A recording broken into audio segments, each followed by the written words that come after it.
Okay, so I'm going to go over the homework question from yesterday. Make sure you're checking your own work so that way you can see what you did wrong and what you did right so that way you can fix it for next week. All right, so we have toy wagons that are made to sell at a craft fair.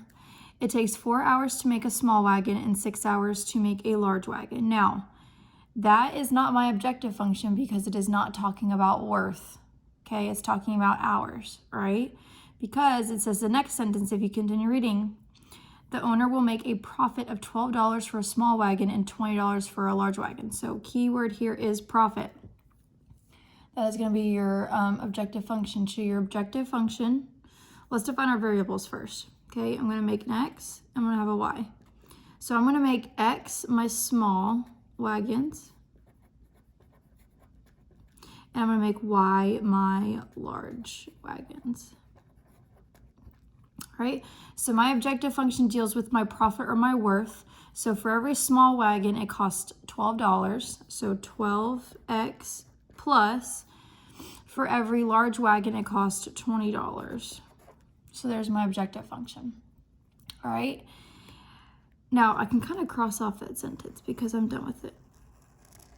All right, so let's go back to the first. So I talked about hours in the first sentence, okay?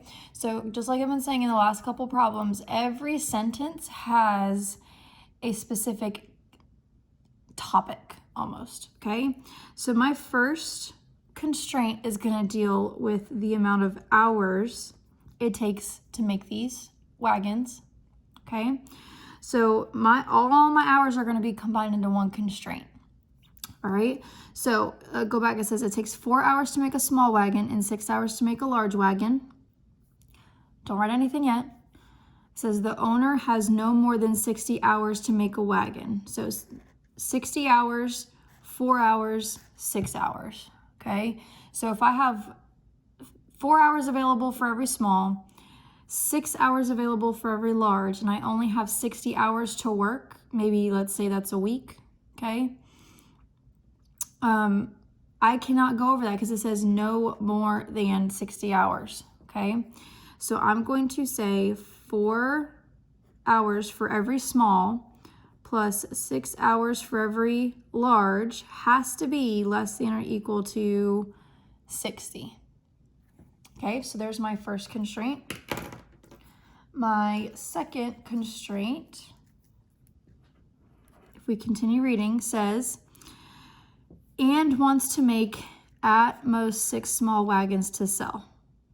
Now, I only talked about small wagons, which is my X. I did not include large wagons, or I did not say in total I can make this many wagons a day. I did not say total and I did not say large, so I'm only dealing with small. So my second constraint only is my small wagon, and it's about the quantity of that wagon. Okay, so of the small, I can make at most 6. So at most 6 means 6 is the most. So my small wagons has to be less than or equal to 6. All right, and then the last one is how many of each should he make to maximize his profit? Okay, so I am going to change this equation first. Okay, so I'm going to subtract 4x. So I should have 6y is less than or equal to negative 4x plus 60. Okay, after that, I need to divide by 6. So y is less than or equal to, now I did not change my sign or my inequality because I divided by a positive number. You only switch the sign if you divide by negative. Okay, so now I have negative 4 over 6x plus 10. Now, I want to simplify. Okay, I can take a 2 out from 4 and 6. So y is less than or equal to negative 2/3 x plus 10. So I am using this equation, and I'm using this equation. Okay, now I'm going to go ahead and graph. Now my y-intercepts are 10 and 6, so I can make each one or each line just one. So 1, 2, 3, 4, 5, 6, 7, 8, 9, 10. Same thing here. 1, 2, 3, 4, 5, 6, 7, 8, 9, 10. Okay. All right, let's graph the pink one first. So my y-intercept is 10. I'm going down to 1 over right 3. Down to 1, 2, 3. Down to 1, 2, 3. Down to 1, 2, 3. Down to 1, 2, 3. Okay. Now that is less than, so I'm shading everything down. I'm not going to shade just yet because it might be messy. All right, and then this one, x is less than or equal to 6. Now x is a vertical line, not a horizontal line. So I saw a lot of you drawing horizontal lines here. That is not correct. That's y. Okay, we're doing x. So we should have a line going vertically at 6.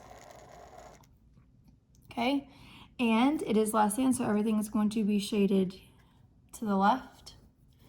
Now my feasible region is going to fall. If you wanted to, you could shade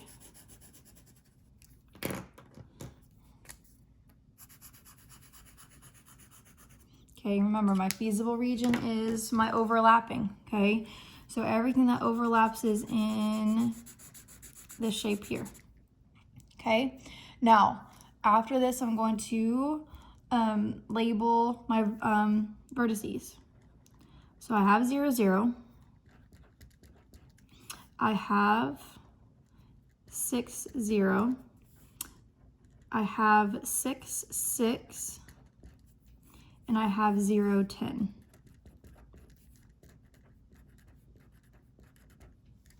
Okay.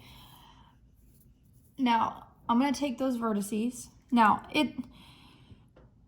yes, this is a solution, but it's not a vertice. Remember, we want maximum profit, so we want like the outermost edges of our feasible region. Okay, this isn't an edge, this is a solution, okay? But it's in between this one and this one. So we have to use the edges, all right? So 0, 0, now I'm going back to my 12x plus 20 and I'm plugging in my x values and my y values. So I'm gonna use 12 and 20.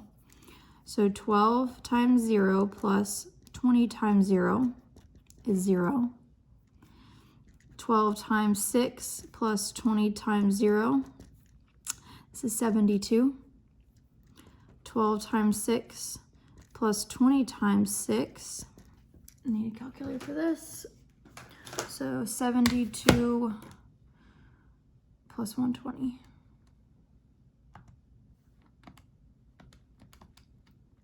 $192. And then 12 times, 0 plus 20 times 10, which is 200. Okay, now you can't just guess which one is going to be the max. Okay, you cannot just guess because sometimes it doesn't work out to be what you think it is. Okay, so these two are really close to each other. They're only 8 apart. Okay, so you can't just say, oh, I think this is the max, because it actually works out that this one is the max. Okay, so 200 is our maximum. Now, you're not going to say, oh, 200 is my answer. Your answer stems from the ordered pair. Okay, so my ordered pair was 0, 10 was my max. I have to write that in a complete sentence. Okay, so remember, 0 was my x, and I said x was my small wagon. And y was my large wagon. So I'm going to say, I'm going to make or sell. So I am going to make or sell 0 small wagons and 10 large wagons. And you could say to maximize more profit, but as long as you have a full sentence, that's fine. Okay, so that is it. Now, not every problem is going to have 2 constraints. Some of them might have 3. okay? So you always have to make sure that you're reading the problem carefully, looking at your variables, looking at your numbers, and seeing that the topics, okay, all the topics go together, okay?